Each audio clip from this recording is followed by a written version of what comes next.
एक बार बादशाह अकबर ने बेगम साहिबा के जन्मदिन के अवसर पर उन्हें एक बेशकीमती हार दिया।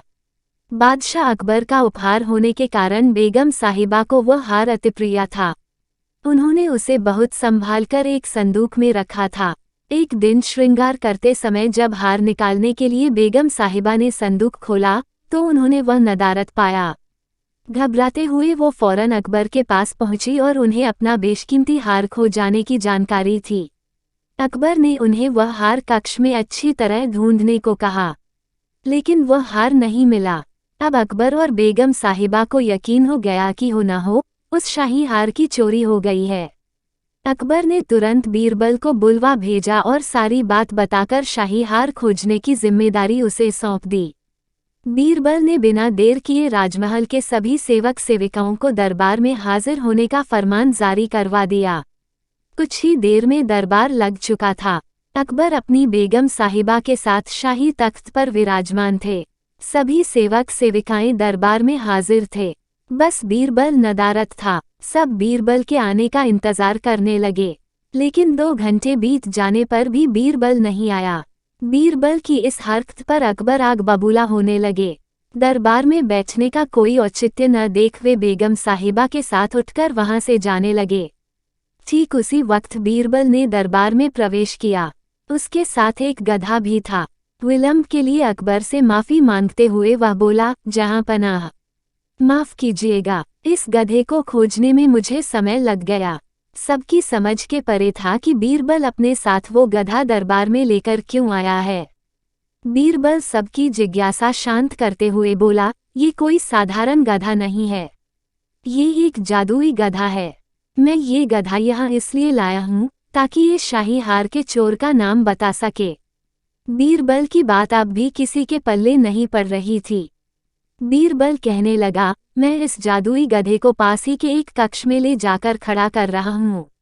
एक एक कर सभी सेवक सेविकाओं को उस कक्ष में जाना होगा और इस गधे की पूंछ पकड़कर जोर से चिल्लाना होगा कि उसने चोरी नहीं की है।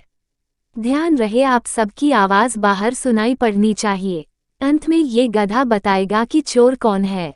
बीरबल गधे को दरबार से लगे एक कक्ष में छोड़ आया और कतार बनाकर सभी सेवक सेविका उस कक्ष में जाने लगे। सबके कक्ष में जाने के बाद बाहर जोर से आवाज आती, मैंने चोरी नहीं की है। जब सारे सेवक सेविकाओं ने ऐसा कर लिया तो बीरबल गधे को बाहर ले आया। अब सबकी निगाहें गधे पर थी, लेकिन गधे को एक ओर खड़ा कर बीरबल एक विचित्र हरकत करने लगा। वह सभी सेवक सेविकाओं के पास जाकर उनसे हाथ आगे करने को कहता और उसे सूंघता। बादशाह अकबर और बेगम सहित सभी हैरान थे कि आखिर बीरबल ये कर क्या रहा है। तभी बीरबल एक सेवक का हाथ पकड़कर जोर से बोला, जहां पनाह, ये है शाही हार का चोर। तुम इतने यकीन से ऐसा कैसे कह सकते हो बीरबल? क्या इस जादुई गधे ने तुम्हें इस चोर का नाम बताया है? आश्चर्यचकित अकबर ने बीरबल से पूछा। बीरबल बोला, नहीं हुजूर, ये कोई जादुई गधा नहीं है, ये एक साधारण गधा है। मैंने बस इसकी पूंछ पर एक खास किस्म का इत्र लगा दिया था।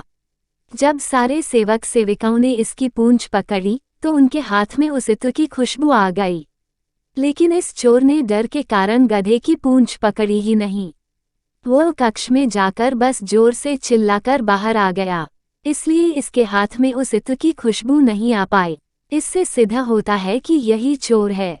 उस चोर को दबिश देकर शाही हार बरामद कर लिया गया और उसे कठोर सजा सुनाई गई।